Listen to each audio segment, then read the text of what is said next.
Hey, it's me again. Sorry, I ended up calling you again. I was just thinking about something and I kind of wanted to tell you about it.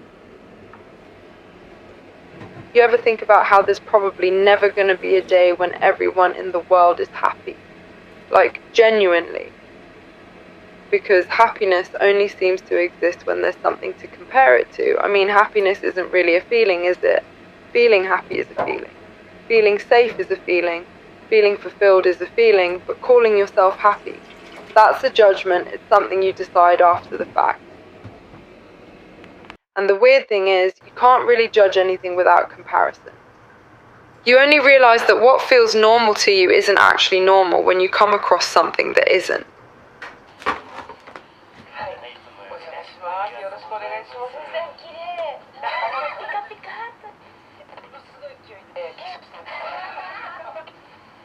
You don't know your pillow is soft until you sleep on a hard one.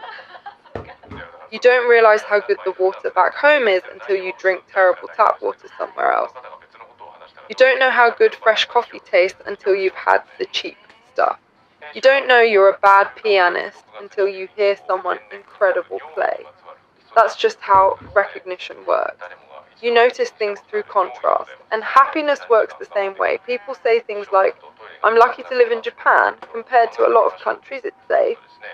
Healthcare is affordable, food is cheap and good. Or, I'm lucky to be healthy, at least I'm not suffering from what that person has. Or, I'm lucky to have a good family. Some people grew up with none of this, and none of those statements are wrong. But do you see what's happening? We're not really looking for happiness, we're looking for something worse than ourselves so that happiness becomes visible. Am I happier than before? Happier than then? The moment you start searching for happiness, you start searching for a standard. And standards create differences. That country is at war. Mine isn't. That family is struggling. Mine isn't. So mine must be happy. But then imagine a world where war disappears, no famine, no disease, no extreme poverty. Would people suddenly go, yep, that's it, we're all happy now? Probably not. We just find something else. They make more money than me, they're more attractive than me, they have more freedom than me, they have someone who loves them. The comparison would just move somewhere else.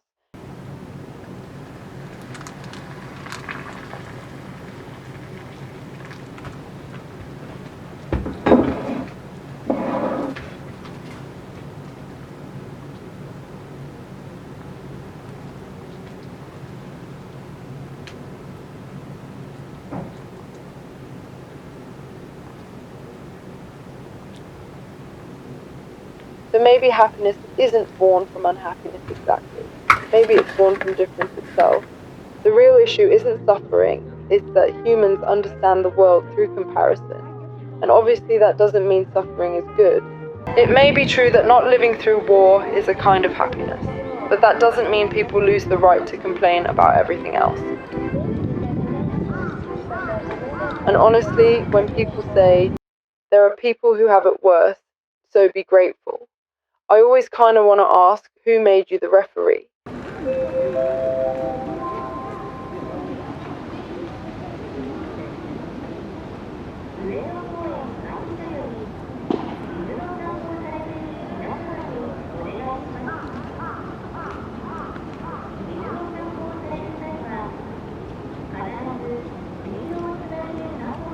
But anyway, the weirdest part is this. I think happiness is actually forgetting that you're happy. Because when people are truly fulfilled, they don't sit there asking, am I happy? Or what is happiness? Those questions don't even show up.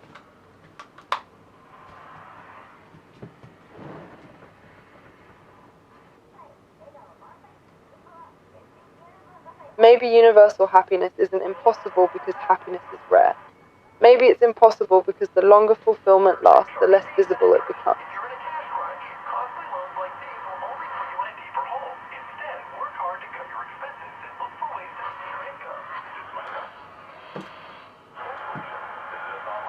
The moment you start asking what happiness is, comparison has already begun.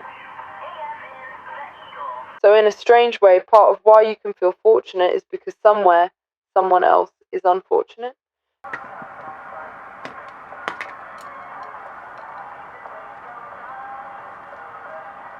And if there ever is a day when everyone in the world becomes happy, I don't think it'll be a world where everyone is constantly thinking, I'm so happy. I think it'll be a world where nobody is thinking about happiness at all.